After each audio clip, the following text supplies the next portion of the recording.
The man suddenly realized to his horror that he remembered that the title of the book was The Letter E. Storybook has now become The Letter A. He rushed to tell his friends about this incident to tease him that he is getting old and his memory is not good. The man also thinks that this may be the case. But then a strange thing happened that made the man Jace reconfused. That is, last month he and his wife in the Museum of Science and Technology. Photo was now the location of the photo actually turned into an observatory.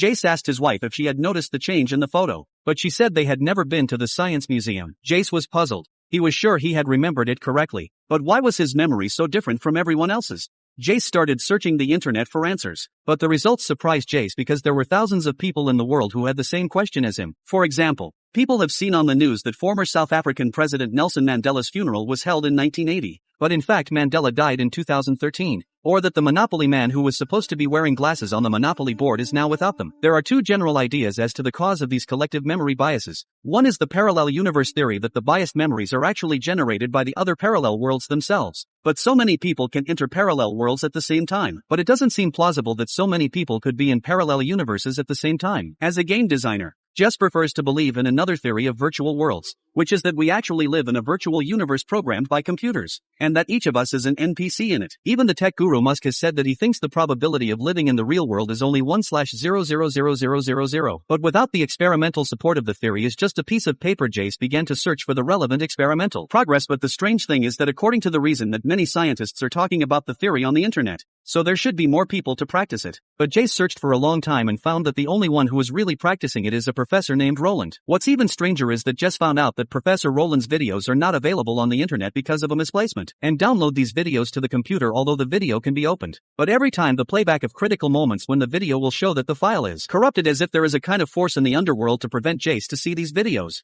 According to the address on the internet, Jace went directly to Professor Roland. After learning the reason for his visit, Roland told Jace that he had been blocked from the internet because he had done something that touched the truth. Jace was very curious about what Roland had done, and then Roland explained that if the whole world was a program running, then the processing power of the program must be very strong. But some people would still have memory bias, which means that there is still an arithmetic limit to the program. Theoretically, the world program will collapse if it breaks through this limit, and then we will know whether the world is real or not. At that moment, Jace suddenly remembered that he had a virus file that could multiply indefinitely and quickly. But the problem was that the two of them didn't have such powerful computers to run the virus right now. However, Roland said that he had built a quantum computer that was millions of times more powerful than a supercomputer, and that it would be able to run Jace's virus indefinitely and see the truth of the world. The two of them immediately agreed. Roland immediately took Jace to the place where the quantum computer was placed, but just as he asked Jace to input the virus into the display of the quantum computer, the principal of the school walked in. The principal fired Roland without saying a word, and then he asked the two to leave the premises immediately. Jace was not happy to be kicked out, so he sneaked back in after the principal left and entered the virus file into the quantum computer. This is a thought experiment that no one in the history of mankind has yet been able to answer, whether our world is a computer-generated virtual universe or not. And if not, then who can prove that a tree that was in the forest still exists when you no longer look at it with your eyes or your observation devices?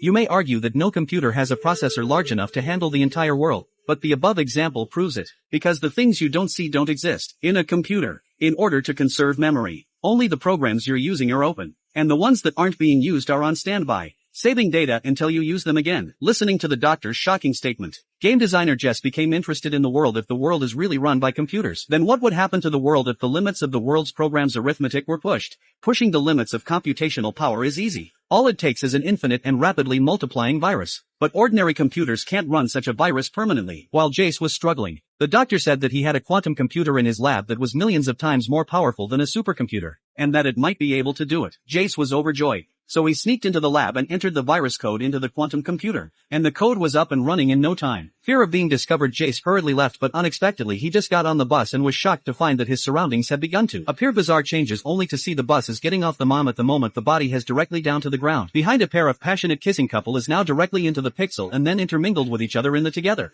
And not only in the bus, the outside world is changing even more drastically. Day and night began to switch randomly. The roadside trees are also constantly changing colors. Even the entire universe has also begun to slowly collapse. Apparently, it was all because Jace's virus file had broken through the limit of the world's program's arithmetic power, causing the world to be destroyed rapidly. Jace was scared. He thought of his wife and daughter at home and ran towards home, but when Jace arrived home, He actually repeated the action of entering the door twice before entering the house. And Jace has not reacted. To the backyard came his wife and daughter's voice of distress. Jace immediately rushed over to see his wife and daughter are the same as the surrounding environment is constantly flickering. He rushed to hold his wife and daughter. Jace did not dare to say that this is his own doing. In the last moment he already regretted it. Suddenly his wife broke away from Jace's embrace and then a horrifying scene appeared. His wife's face quickly stretched and the next second it turned into an irregular pixelated shape, but fortunately it was only for a moment and then returned to normal. The family embraced again. Only the colliding planets in the sky signaled that they were running out of time. As Jace stared in disbelief, the world slowly disappeared and eventually he too was reduced to nothingness. And I don't know how long it took for the world program to restart again. The Big Bang created countless planets. The birth of the solar system. Life began to appear on Earth, followed by the age of dinosaurs, the age of primitive man. It wasn't long before the reset of the world program was completed and the time came to the day before Jace entered the virus. It seems that even if our world program crashed, we could still read the archives. Maybe that's why we're still alive.